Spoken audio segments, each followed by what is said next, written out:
Raising a puppy is hard. Raising that puppy in a van while traveling proved to be quite an exercise in creativity. So today I thought I'd talk a little bit about the realities of raising a service dog puppy, or really any puppy, in a van.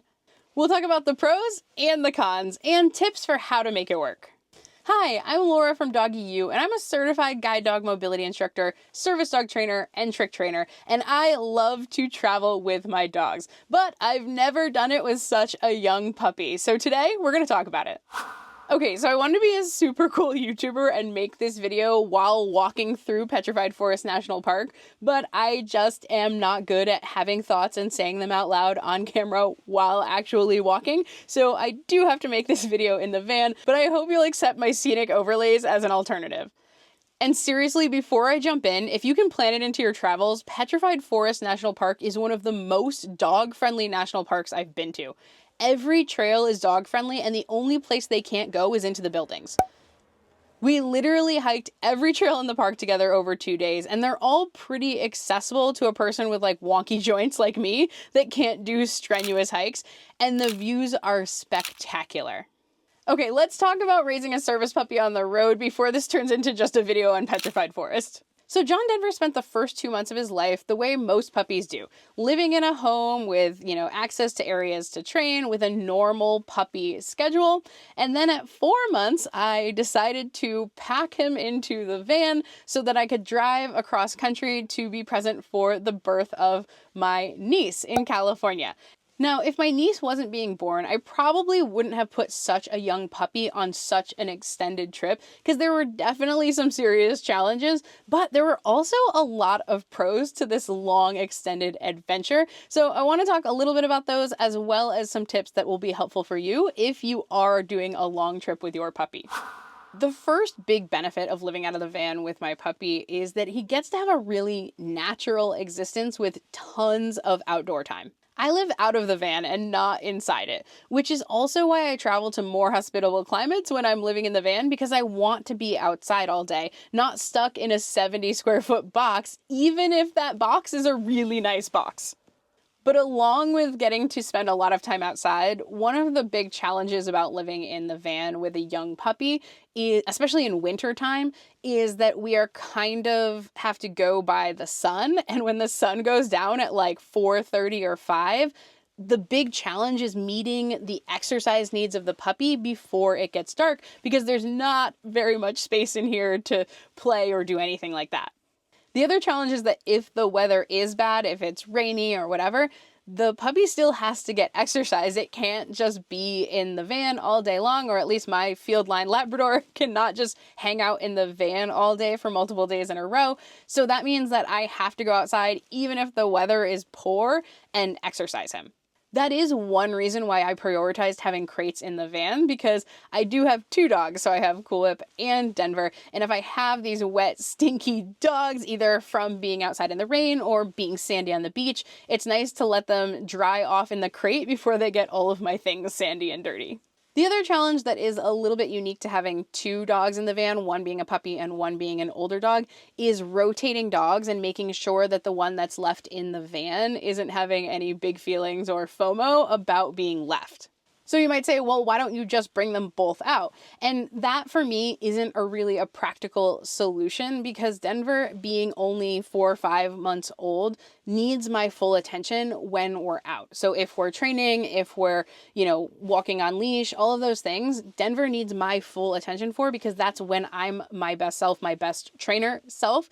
And when you're talking about dog training, you're either training or untraining your dog. So if I bring 2 dogs with me and I'm not giving him my full attention, and I let some things slide, like I let him pull on the leash or something like that, he starts to learn that he can do that because I'm not giving him all of my attention on training. So that means I do have to rotate the dogs to make sure everyone gets what they need. Now, if we're going on an off-leash hike, that's a little bit different. I can manage 2 dogs like that. But especially with leash skills at 5 months old, I want to have my full attention on my puppy. So how do I address that issue? How do I make sure that the dog that's left in the car isn't stressed out, isn't barking, doing undesirable behaviors, that kind of thing? I make sure that every time that I leave, they have something to do. And I know that sounds maybe excessive, but it is my foolproof way of making sure that I don't have a dog that's barking and stressed in the van. So that means that when I leave, the dog is going to get something. It could be just a dried duck foot, or it could be something like a topple with their meal. So a lot of times I would plan training sessions, like first thing in the morning, I'm going to take out the dogs separately, and the other dog is going to eat their raw food that I feed. I'll have a link down to the raw food that I feed in the comment section, but I'll put a topple in with them, and now they're eating their meal while the other dog is training, and then they'll switch. It's actually pretty similar to what I do at home as well, but just in a smaller space. Now, another huge pro of traveling with the puppy is just the diversity of experiences and socialization that the young puppy can get. So, for example, where I live, it's freezing in the winter and not a lot of people are outside. Whereas when I go to California, first of all, the density of the population, the density of dogs, they're all much larger than where I live at home. So you're getting different situations for your dog to check out, and you're getting a lot different socialization, and the density part of it is really important, because when we're talking about a puppy, we want them to see lots of different types of dogs, lots of different types of people, lots of different types of situations, especially before 4 months old, but that does really need to continue all the way through their training. Now that works really well with a confident dog like John Denver is, but that would be much more of a struggle with a dog that lacked a bit of confidence, because you're not able to provide as much of consistency in settings. So you may have issues with a dog feeling overwhelmed because things are changing all the time. That being said, our hope for a service dog puppy is that they are a naturally more confident, outgoing, and stable dog. And with the flexibility that comes with living in the van, it also means that I have the flexibility to explore different recreational opportunities. So I was able to meet up with a few friends and do some duck retrieval training. I was able to actually teach Denver swimming. It was his first time going swimming on this trip, which was really cool. He's actually gotten to swim twice now, and he had never had that opportunity while we were in Connecticut because, again, winter. So I have the opportunity to expose him to some things that may be harder to get if I was just staying in one area. And hey y'all, if you're enjoying this video and want to see more videos about traveling with your pup, make sure you boop that like button right now. Go ahead, go down and do it. Along with good weather is also the opportunity to just sit outside and watch the world go by. So I can go to different parks, different locations, and just let him settle on a mat and watch what's going on. Between that and more structured crating, because he loves being crated out of the van, because, you know, something good always happens in his crate in the van, I have a dog now that settles much, much better than I did at the beginning of this trip. Now, some of that is the structure and the opportunities to settle, and then some of it is also general maturity, of course.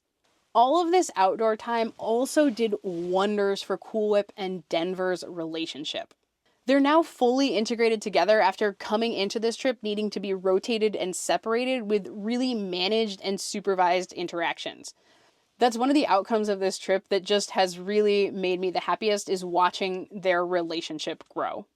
And if you want to know more about the process of integrating a young puppy into my home that has 2 dogs that have pretty complex and big opinions about having a new puppy in the home, make sure you check out my deep dive over on Patreon that kind of outlines the entire process from what I did right when I got the puppy up until 4 months old to really foster that long-term positive relationship, even with dogs that are a bit more challenging in the home.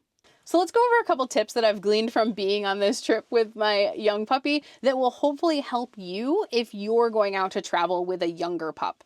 First is to try to keep a similar schedule that you had at home, or at least the morning routine as similar as possible. So that means you wake up, you train, you exercise, you go in the crate with a Kong, and we do that every single day so that the dog can expect what's going to happen, even if the rest of the day is a little more chaotic or unstructured. Next is to have lots of chewing projects. Yes, you're going to spend a lot of money on chewing projects, but this is really critical, especially for those times in the evening where it's now getting dark at 5. And what are you doing from like 5 until 9 when you go to bed with your young puppy? Yeah, you can teach some stationary behaviors. You can do a little bit of training, down, sit, chin, that kind of thing. But Ultimately, that's not going to take that much time, so I want to be able to give my young puppy something to do, like a bully stick or a topple or a Kong or whatever, something like a stuffed puzzle toy, so that they have something productive to do besides chewing on your camper van. Having a freezer is really helpful for being able to provide the enrichment that I want to give to my puppy so that they make good decisions. I've been using this one on this trip by Bodega, and I really love it. It has worked really, really well, and it definitely makes nighttime with a puppy easier. Next is to rotate your toys. So on this trip, I don't have a lot of space in here, so it means that I can only bring like 3 or 4 toys, but I can keep it fresh by just bringing out a different toy each day, so it always seems kind of new. You're also going to want to cover your bed with a sacrificial blanket. This one is by Rumple, and it doesn't collect dog hair. And it's easy to like shake out if it gets dirty, because your dogs are going to get on your bed dirty, and if you don't want to sleep in dirt, you do need to have kind of your sacrificial blanket that kind of keeps the rest of your bed from being filthy from dogs. Regarding veterinary care, one thing that I do is that if I'm going to be in a place for like a day or more, I check to see where the closest emergency vet is just in case, as well as carry all of my dog's vaccine records so that I can easily have those available just in case something goes wrong. And my final tip is just to spend quality time with your puppy in cool places. Enjoying each other together is really what puppyhood is all about. Yeah, you're going to want to pepper in some training, especially into daily activities where you're going to spend 30 to 60 seconds training and then continue on your hike down the trail. But really, my focus on this trip is the bond that I have with Denver and the adventures that we're having together. All right, y'all, if you want to see a full tour of my camper van and everything in here that makes travel with dogs easier, check out this video here. You all have an awesome day and happy travels.